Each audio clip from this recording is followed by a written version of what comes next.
ಉದ್ಧರೇದಾತ್ಮನಾತ್ಮಾನಂ ನಾತ್ಮಾನಮವಸಾದಯೇ ಆತ್ಮೈವ ಹ್ಯಾತ್ಮನೋ ಬಂಧುಃ ಆತ್ಮೈವ ರಿಪುರಾತ್ಮನಃ. ಮಹಾಲಿಂಗೇಶ್ವರರನ್ನ ಶಿವಲಿಂಗೇಶ್ವರರನ್ನ ಎನ್ನ ಹೃದಯ ಮಂದಿರದಲ್ಲಿ ಧ್ಯಾನಿಸಿ ಎನ್ನ ಗುರುದೇವ ಹಾಗೂ ಗುರು ಒಡೆಯರ ಪವಿತ್ರ ಪಾದಗಳಿಗೆ ನತಮಸ್ತಕನಾಗಿ ವೇದಿಕೆ ಮೇಲೆ ಆಸೀನರಾಗಿ ದಿವ್ಯ ಸಾನ್ನಿಧ್ಯವನ್ನು ಅಲಂಕರಿಸಿದ ಪೂಜ್ಯ ಗುರುಗಳ ಪವಿತ್ರ ಪಾದಗಳಿಗೂ ವಂದಿಸಿ ತಮ್ಮೆಲ್ಲರಿಗೂ ಶರಣಾರ್ಥಿ.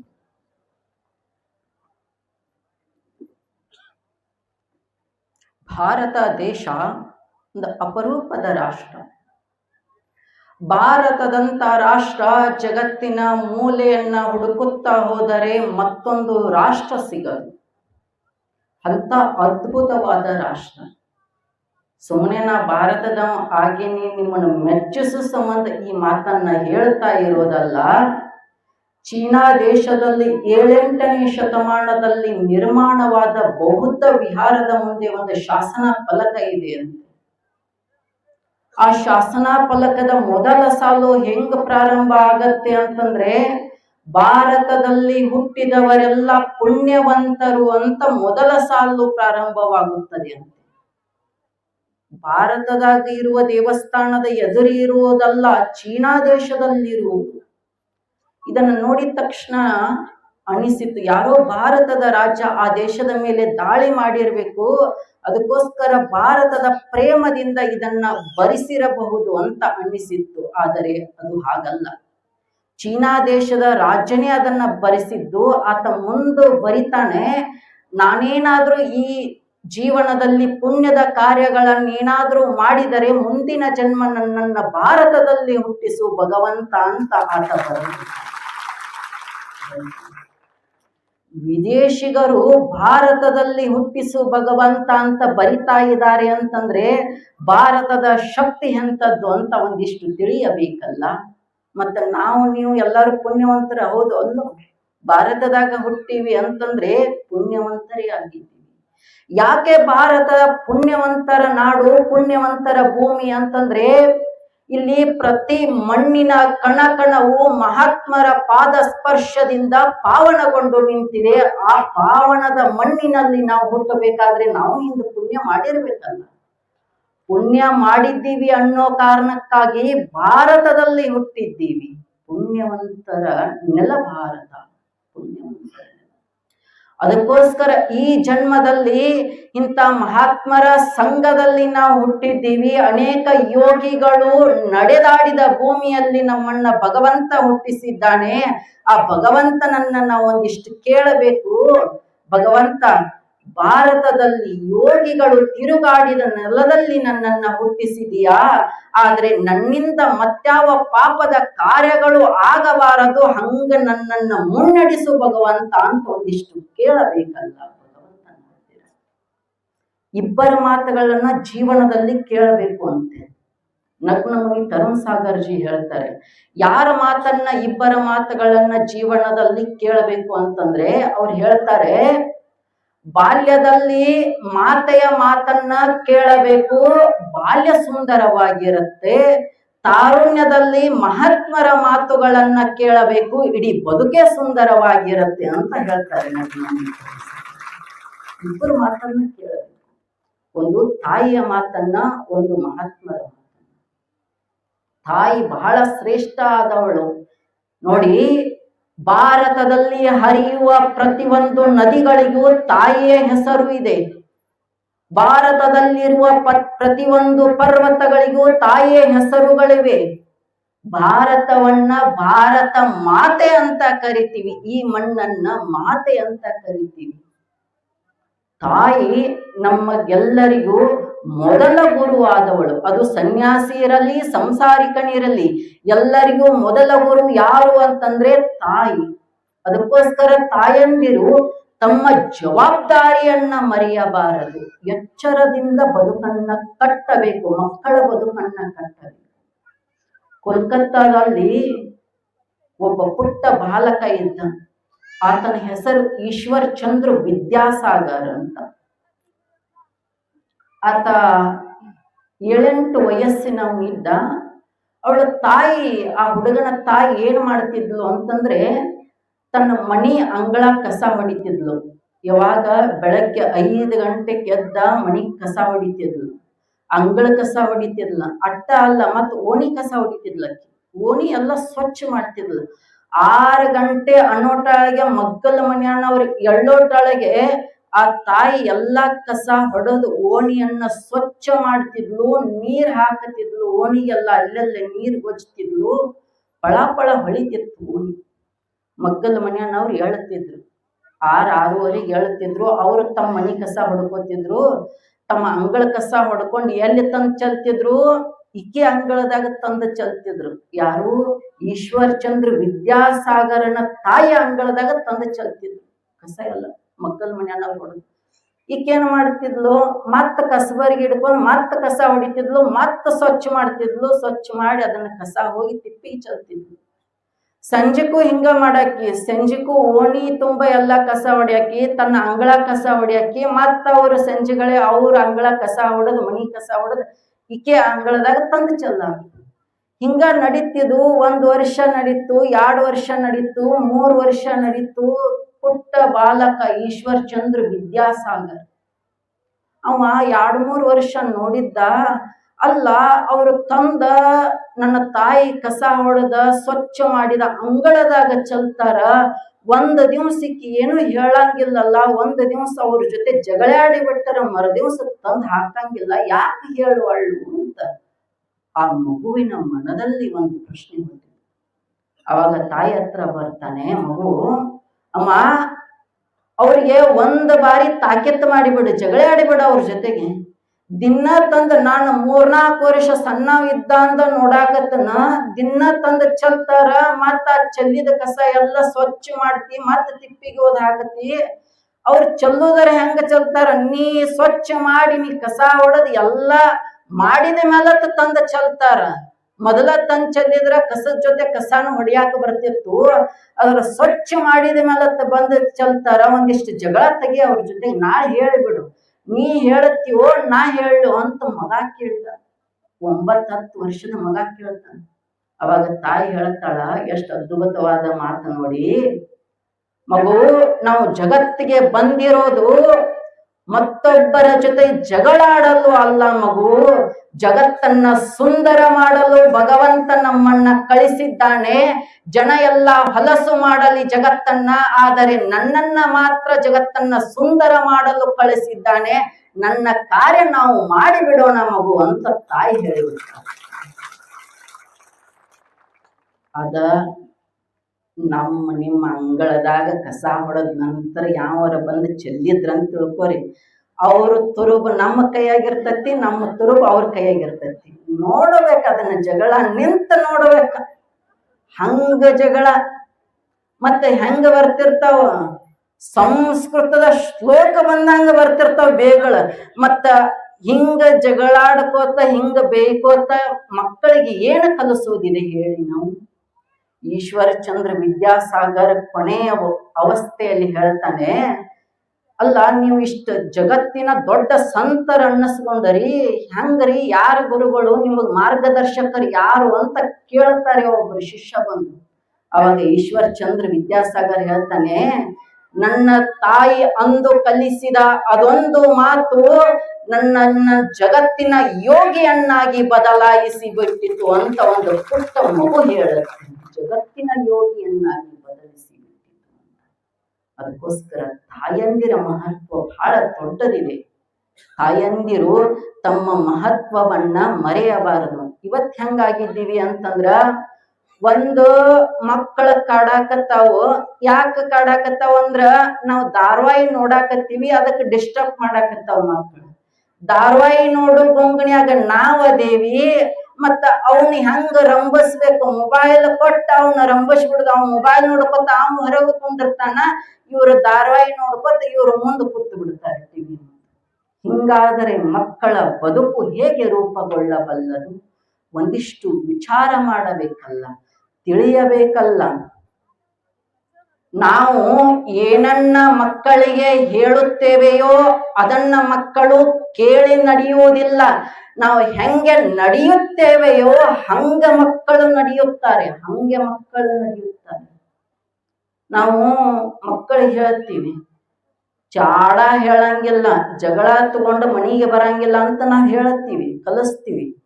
ಮತ್ತ ದಿನ ಅವ್ರ ಮನಿ ಇವ್ರ ಮನಿ ನಾವ ಕಟ್ಸಿದ ಮನಿ ಇರ್ತತಿ, ಬೆವ್ರ ಸುರಿಶ್ ಮನಿ ಕಟ್ಟಿಸಿರ್ತೀವಿ, ಅನೇಕ 10 ವರ್ಷ ದುಡದ ಮನಿ ಕಟ್ಟಿಸಿರ್ತೀವಿ, ಮನಿ ಮುಂದ್ ಒಂದು ಕಟ್ಟಿಸಿರ್ತೀವಿ. ಕಟ್ಟಿ ಮೇಲೆ ಯಾರು ಕೂತಿರ್ತೀವಿ? ನಾವ ಕೂತಿರ್ತೀವಿ.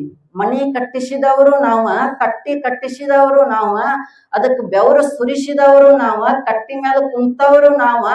ಆದ್ರ ಮಾತಾಡೋ ಸುದ್ದಿ ಮಾತ್ರ ಬ್ಯಾರೆ ಇದ್ದಾವ. ಮತ್ತ ಆ ಎಲ್ಲಾ ಸುದ್ದಿ, ಮಂದಿ ಸುದ್ದಿ ಕಟ್ಟಿ ಮೇಲೆ ಕುಂತ ನಾವು ಮಂದಿ ಪಾಜದ ಮಾಡ್ತಿರ್ತೀವಿ. ನಮ್ಮ ಮಕ್ಕಳಿಗೆ ಚಾಡಿ ಹೇಳೋದು ಕಲಿಬೇಡ ಅಂತಂದ್ರ ಅವ್ರ ಹೆಂಗ ಅದನ್ನ ಅನುಸರಿಸುತ್ತಾರೆ ಹೇಳಿ? ಮೊದಲು ನಾವ್ ಹಂಗ ಬದುಕಬೇಕಲ್ಲ, ಹಂಗ ಕಲಿಯಬೇಕಲ್ಲ.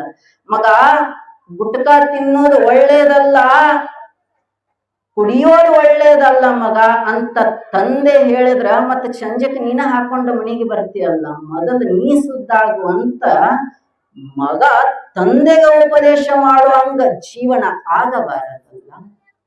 ಕಲಿಯಬೇಕು, ಬದುಕನ್ನ ಕಟ್ಟಿಕೊಳ್ಳಬೇಕು. ಯೋಗಿಗಳು ಮಹಾತ್ಮರು ಹೆಂಗ ಬದುಕಿದ್ರು ಅಂತಂದ್ರ, ಹೆಂಗ ನುಡಿದರೋ ಹಾಗೆ ಬದುಕಿ ಹೋದವರು ಅವರು. ಒಂದ್ ಬಾರಿ ಗಾಂಧೀಜಿ ಅವ್ರ ಹತ್ರ, ಮಹಾತ್ಮ ಗಾಂಧೀಜಿ ಅವ್ರ ಹತ್ರ ಒಬ್ಬಳ ತಾಯಿ ಬರ್ತಾಳೆ, ತನ್ನ ಪುಟ್ಟ ಮಗುವನ್ನ ಕರ್ಕೊಂಡು ಬರ್ತಾಳೆ. ಕರ್ಕೊಂಡು ಬಂದ ತಕ್ಷಣ ಗಾಂಧೀಜಿ ಅವ್ರಿಗೆ ಹೇಳ್ತಾಳೆ, ತಾಯಿ, ಮಹಾತ್ಮಾಜಿ ನನ್ನ ಮಗಗ ಎಷ್ಟು ಹೇಳಾಕತ್ತನ ಬೆಲ್ಲ ತಿನ್ನಬೇಡ ಅಂತ, ಎಲ್ಲಿ ಮುಚ್ಚಿಟ್ಟರನು ಬಿಡುವಲ್ಲ, ಬೆಲ್ಲ ಹುಡುಕ್ಯಾಡಿ ತಿಂತಾನ. ಬೆಲ್ಲ ತಿನ್ನೋದ್ರಿಂದ ಹೊಟ್ಯಾಗ ಜಂತ್ ಹುಳ ಆಗಾಕತ್ತ. ಇವತ್ತು ಯಾರಿಗೂ ಗೊತ್ತಿಲ್ಲ, ಔಷಧ ಬಂದಾವ, ಜಂತ್ ಹುಳ ಆಗಂಗಿಲ್ಲ. ಅವಾಗ ಹಿಂದಕ್ಕಿದ್ದು ಮಕ್ಕಳಿಗೆ ಆಗ್ಬೇಕಂತ ಒಂದಿಷ್ಟ. ಅವಾಗ ತಾಯಿ ಹೇಳ್ತಾಳ, ಅವ ಬೆಲ್ಲ ತಿನ್ಬೇಡ ಅಂದ್ರೆ ಬಿಡುವಲ್ಲ, ನಾ ಮುಚ್ಚಿಟ್ಟು ಹೋದ್ರನು ಹುಡುಕ್ಯಾಡಿ ತಿಂತಾನ. ಮತ್ ನೀವರ ಒಂದಿಷ್ಟು ಬುದ್ಧಿ ಮಾತು ಹೇಳ್ರಿ ಅವಂಗ ತಿನ್ನೋದು ಬಿಡಂತ. ಅವಾಗ ಮಹಾತ್ಮ ಗಾಂಧೀಜಿ ಅವ್ರು ಹೇಳ್ತಾರ, ಅಮ್ಮ ನಾಳೆ ಬೆಳಗ್ಗೆ ನಿನ್ನ ಮಗನನ್ನ ಕರ್ಕೊಂಡು ಬಾ ಅಂತ. ಅಕ್ಕಿ ಮನೆಗೆ ಹೋಗ್ತಾಳ. ಬೆಳಗ್ಗೆ ಜಲ್ದಿ ಮಗನನ್ನ ಎಬ್ಬಿಸ್ತಾಳ, ಸ್ನಾನ ಮಾಡಿಸ್ತಾಳ, ಒಂದಿಷ್ಟು ಭಸ್ಮ ಹಚ್ತಾಳ. ಹಚ್ಚಿ ಗಾಂಧೀಜಿ ಅವ್ರ ಹತ್ರ ಕರ್ಕೊಂಡು ಬರ್ತಾಳ. ಕರ್ಕೊಂಡು ಬಂದು, ಏನೋ ನೀನು ನಂದಿದ್ರಲಿ ಅಂತ ಹೇಳ್ರಿ ಅಂತ. ಅಕ್ಕಿ ಏನ್ ವಿಚಾರ ಇರ್ತೈತಿ, ನಾಳೆ ಬೆಳಗ್ಗೆ ಬಾ ಅಂದಾರಂದ್ರ ಒಂದ್ ಏನಾರ ತಾಯ್ತ ಮಾಡಿ ಕೊಡ್ತಾರೋ, ಏನಾರ ಮಾಡಿ ಕೊಡಾಕ ನಾಳೆ ಬಾ ಅಂದಾರ ಅಂತ ಆಕಿ ತಿಳ್ಯಾಗ ಇಟ್ಕೊಂಡು ಬಂದಿರ್ತಾಳ. ಇವ್ರು ಅವಾಗ ಹೇಳ್ತಾರ, ಮಗು, ಆ ತಲೆ ಮೇಲೆ ಕೈ ಹಾಕ್ತಾರ, ಮಗು ನಾಳೆಯಿಂದ ಬೆಲ್ಲ ತಿನ್ನಬೇಡ, ತಿಂದ್ರನು ಒಂದು ಸ್ವಲ್ಪ ತಿನ್ನ, ದಿನ ತಿಂತಿದ್ದಿಲ್ಲ ಅಟ್ಟ ತಿನ್ನಬೇಡ, ಪಾಪ ನಿನ್ನ ಒಳ್ಳೇದಕ್ಕ ನಿಮ್ ತಾಯಿ ಹೇಳಾಕತ್ತಾಳ, ಒಂದಿಷ್ಟು ಕೇಳ ಮಗು ಅಂತ ಹೇಳ್ತಾರ. ಹೇಳಿ ತಾಯಿಗೆ ಹೇಳ್ತಾರ, ಅಮ್ಮ ಮಗಗ್ ಹೇಳಿನಿ, ಕರ್ಕೊಂಡು ಹೋಗು ಈಗ. ಆಕೆ ಅಂತಾಳ, ಇದ ಮಾತ ನಿನ್ನೆ ಹೇಳಿದ್ರ ಆಕಿತ್ತಲ್ಲ, ನಾಳೆ ಕರ್ಕೊಂಡು ಬಾ ಅನ್ನೋದು ಏನು ಜರೂರತ್ತಿತ್ತು? ನಿನ್ನೆ ಇಷ್ಟ ಹೇಳಾಕ ನಾಳೆ ಯಾಕ ಬಾ ಅಂದ್ರಿ ನೀವು? ನಿನ್ನೆ ಹೇಳಿದ್ರ ಆಕಿತ್ತಲ್ಲ, ಏನ್ ದೊಡ್ಡ ಮಾತ, ತಿನ್ಬೇಡ ಅಂತ ಹೇಳಿದ್ರಿ, ತಿನ್ಬೇಡ ಅನ್ನೋದ ನಿನ್ನೆ ಹೇಳಿದ್ರ ಆಕಿತ್ತಲ್ಲ ಅಂತ ಗಾಂಧೀಜಿ ಅವರನ್ನ ಆ ತಾಯಿ ಪ್ರಶ್ನೆ ಮಾಡಿದಾಗ ಮಹಾತ್ಮ ಗಾಂಧೀಜಿ ಅವ್ರು ಹೇಳ್ತಾರ, ಅಮ್ಮ ನಾನು ನಿನ್ನೆ ಹೇಳುವ ಯೋಗ್ಯತೆಯನ್ನ ಇಟ್ಟುಕೊಂಡಿರ್ಲಿಲ್ಲ. ಯಾಕಂದ್ರ ಆ ಮಗುವನ್ನ ಕರ್ಕೊಂಡು ಬಂದಾಗ ಮಗು ಬೆಲ್ಲ ತಿನ್ನಾಕತ್ತತಿ, ತಿನ್ಬೇಡ ಅಂತ ಹೇಳುವಾಗ ನನ್ನ ಬಾಯಾಗ ಬೆಲ್ಲದ ಕಣ್ಣಿ ಇಟ್ಕೊಂಡು ಕೂತಿದ್ದೆ. ಮತ್ತ ಬಾಯಾಗ ಬೆಲ್ಲದ ಕಣ್ಣಿ ಇಟ್ಕೊಂಡು ಕೂತ ಮಗಗ ಬೆಲ್ಲದ ಕಣ್ಣಿ ತಿನ್ಬೇಡ ಅಂತ ಹೇಳುವ ಯೋಗ್ಯತೆ ನನ್ನೊಳಗಿರ್ಲಿಲ್ಲ. ನಿನ್ನೆ ರಾತ್ರಿ ನಾನು ಒಂದು ನಿರ್ಧಾರ ಮಾಡಿದೆ, ಬೆಲ್ಲ ತಿನ್ನಬಾರದು ಅಂತ ನಿರ್ಧಾರ ಮಾಡಿ ಇವತ್ತು ಹೇಳುವ ಯೋಗ್ಯತೆ ಇಟ್ಟುಕೊಂಡಿದ್ದೀನಿ, ಅದಕ್ಕಾಗಿ ಮಗುವಿಗೆ ಹೇಳ್ತಾ ಇದ್ದೀನಿ ಅಮ್ಮ ಅಂತ ಮಹಾತ್ಮ ಗಾಂಧೀಜಿ ಅವರು ಹೇಳ್ತಾರೆ. ಹೇಳುವ ಯೋಗ್ಯತೆ ಇರಬೇಕಲ್ಲ, ಮಕ್ಕಳಿಗೆ ಕಲಿಸುವ ಯೋಗ್ಯತೆ ಇರಬೇಕಲ್ಲ ತಂದೆ ತಾಯಿಗಳಿಗೆ. ಅದಕ್ಕೋಸ್ಕರ ಇವತ್ತಿನ ಕಾಲ ವಿಚಿತ್ರ ದಿಕ್ಕಿನಲ್ಲಿ ಹೋಗ್ತಾ ಇದೆ. ತಂದೆ ತಾಯಿಗಳಿಗೆ ಗೌರವ ಇಲ್ಲ, ಗುರು ಹಿರಿಯರಿಗೆ ಗೌರವ ಇಲ್ಲ, ಎಲ್ಲಿಂದ ಎಲ್ಲಿಗೋ ಹೋಗುತ್ತಾ ಇದೆ. ಹಾಗಾಗಬಾರದಲ್ಲ ಜೀವನ, ಹಾಗಾಗಬಾರದು. ಮೊನ್ನೆ ಒಂದು ಪತ್ರಿಕೆಯಲ್ಲಿ ನೋಡಿದೀವಿ ನಾವು, ಅವ ಮಗ ಅಮೇರಿಕಾದಾಗದಾನ, ಯಾವುದೋ ಒಂದು ಹಳ್ಳಿ ಇಲ್ಲಿ ತಮಿಳ್ನಾಡಿನಂತೇಳಿ ಒಂದು ಹಳ್ಳಿ, ಬಾಳ ಬಡತನದಲ್ಲಿ ತಾಯಿ ಮಗನನ್ನ ಬೆಳೆಸಿದ್ಲು, ಭಾರಿ ದೊಡ್ಡ ಶಿಕ್ಷಣ ಕೊಡಿಸಿದ್ಲು. ಅವ್ರ ಮನಿ ಇವ್ರ ಮನಿ ಮುಸುರಿ ತೊಳೆದು ಮಗನನ್ನ ಓದಿಸಿದ್ಲು. ಒಬ್ಬ ಮಗ, ತಂದೆ ಚಿಕ್ಕ ವಯಸ್ಸಿನಾಗ ಆ ಮಗ ಇದ್ದಾಗ ತಂದೆ ತೀರ್ಕೊಂಡಿದ್ದ, ತಾಯಿ ಕಲಿಸಿದ್ಲು, ಬಹಳ ಕಷ್ಟಪಟ್ಟ ಕಳಿಸಿದ್ಲು. ಅವ ಓದಿ ಇಂಜಿನಿಯರ್ ಆಗಿ ಅಮೇರಿಕಕ್ಕೆ ಹೋಗಿದ್ದ, ಅಲ್ಲೇ ಶಟ್ಲ್ ಆಗಿದ್ದ, ಶಟ್ಲು ಮಾಡ್ಕೊಂಡಿದ್ದ ಅಲ್ಲಿ ಹೋಗಿ. ಅಣ್ಣ ಅಂತೆ ಒಂದ 7-8 ವರ್ಷ ಆಗಿತ್ತು, ಬಂದಿದ್ದೇ ಇಲ್ಲ. ತಾಯಿ ವಯಸ್ಸಾಗಿತ್ತು, ವಯಸ್ಸಾಗಂತೆ ತಾಯಿ ದೇಹ ಬಿಟ್ಲು. ಊರ ಜನ ಎಲ್ಲ ಫೋನ್ ಹಚ್ಚಿದ್ರು, ಒಬ್ಬ ಮಗ ಅದನ್ನ ಕರ್ಸುನು, 7-8 ವರ್ಷ ಆಯ್ತು, ತಾಯಿ ಮಕ್ಕ ನೋಡಿಲ್ಲ, ಕೊನೆಗರ ಬಂದ್ ತಾಯಿ ಮಕ್ಕ ನೋಡ್ಲಿ, ಒಂದ್ 2 ದಿವಸ ಬರುತ್ತನ ಇಡೋನು ದೇಹ ಅಂತ ಊರ ಜನ ಎಲ್ಲಾರು ಹಿರಿಯಾರ ಫೋನ್ ಹಚ್ಚಿದ್ರು. ಫೋನ್ ಹಚ್ಚಿದ ತಕ್ಷಣ, ಇಲ್ಲ ನಿಮ್ಮ ತಾಯಿ ದೇಹ ಬಿಟ್ಟಾಳ, ಮತ್ತ ನಾಳಿಂದ ನಾಳೆ ಹೊರಟ ಬಂದ್ಬಿಡು, ಒಂದ್ 2 ದಿವಸ ಇಡ್ತೀವಿ, ಕೊನೆಗೆ ಮುಖ ನೋಡಿ ಬಿಡು ನಿಮ್ಮ ತಾಯಿ ಅಂತ. ಅವ ಹೇಳಿದ, ಇಲ್ಲ ನೀವು ಒಂದ್ ವಾರ ಇಟ್ಟ ನನಗ್ ಬರೋದಾಗಂಗಿಲ್ಲ, ಬಹಳ ಬಿಜಿ ಅದನ್ನ, ಆಫೀಸ್ ವರ್ಕ್ ಬಹಳ ಐತಿ, ಎಷ್ಟ ಲಕ್ಷ ತಿಂಗಳಿಗೆ ಪಗಾರ ತಗೊಳ್ಳವ ಹೇಳಾಕತ್ತಾನ. ತಾಯಿ ಬೆವರ ಹನಿ ಸುರಿಸಿ ಮಗನನ್ನ ಓದಿಸಾಳ, ಅದಕ್ ಗೊತ್ತಿಲ್ಲ ಅವಂಗ. ಅವ ಹೇಳ್ತಾನ, ಒಂದು ವಿಡಿಯೋ ಕಾಲ್ ಮಾಡಿಬಿಡಿ, ಇಲ್ಲೇ ಮೊಬೈಲ್ದಾಗ ಆಕಿ ಮಕ ತೋರಿಸ್ಬಿಡ್ರಿ, ನೋಡಿ ಬಿಡ್ತಾನ ಅಂತ ಮಗ ಹೇಳಿಬಿಡ್ತಾನ. ಎಲ್ಲಿಂದ ಎಲ್ಲಿಗೆ ಹೋಗುತ್ತಾ ಇದೆ ನಮ್ಮ ಪರಂಪರೆ? ವಿಚಾರ ಮಾಡಬೇಕಲ್ಲ. ನಮ್ಮ ಮಕ್ಕಳು ಲಕ್ಷ ಹಣವನ್ನ ಗಳಿಸುವುದು ಮುಖ್ಯವಲ್ಲ, ಕೊನೆಗೆ ನಮಗೆ ಆಸರೆಯಾಗಿ ನಿಲ್ಲುವುದು ಮುಖ್ಯ. ಅದನ್ನ ಕಲಿಸಬೇಕಲ್ಲ ನಾವು. ಜೀವನದ ಪಾಠವನ್ನ ಕಲಿಸಬೇಕು, ಬದುಕಿನ ಯಾತ್ರೆಯನ್ನ ಮಕ್ಕಳಿಗೆ ಅರಿವು ಮಾಡಿಕೊಡಬೇಕು, ಗುರು ಹಿರಿಯರಿಗೆ ಗೌರವ ಕೊಡುವುದನ್ನ ಕಲಿಸಬೇಕು. ನಾನು ನೋಡಿದ್ದೀನಿ ಇಲ್ಲಿ ಅನೇಕರು ವಯಸ್ಸಾದವ್ರು, ಇಲ್ಲೂ ನೋಡತ್ತಾನ ಇಲ್ಲೂ ನೋಡತ್ತ, ವಯಸ್ಸಾದವ್ರು ಕೆಳಗ್ ಕೂತ್ಯಾರ, ವಯಸ್ಸು ಹರಿದಿದ್ದವ್ರು ಕುರ್ಚಿ ಮೇಲೆ ಕೂತಾರ. ಇದೇನು ಸಂಸ್ಕಾರ? ಏನು ಒಂದಿಷ್ಟು ಮಕ್ಕಳಿಗೆ ಕೆಳಗ್ ಕೊಂಡ್ರೆ ಕಲಿಸ್ಬೇಕು. ವಯಸ್ಸಾದವ್ರು ಕುರ್ಚಿ ಮೇಲೆ ಕೊಂಡ್ರಿ ಯಾಕೆ ಕಾಲು ಹಿಡಿತಿರ್ತಾವ, ಹೇಳುತ್ತಿರ್ತಾರ.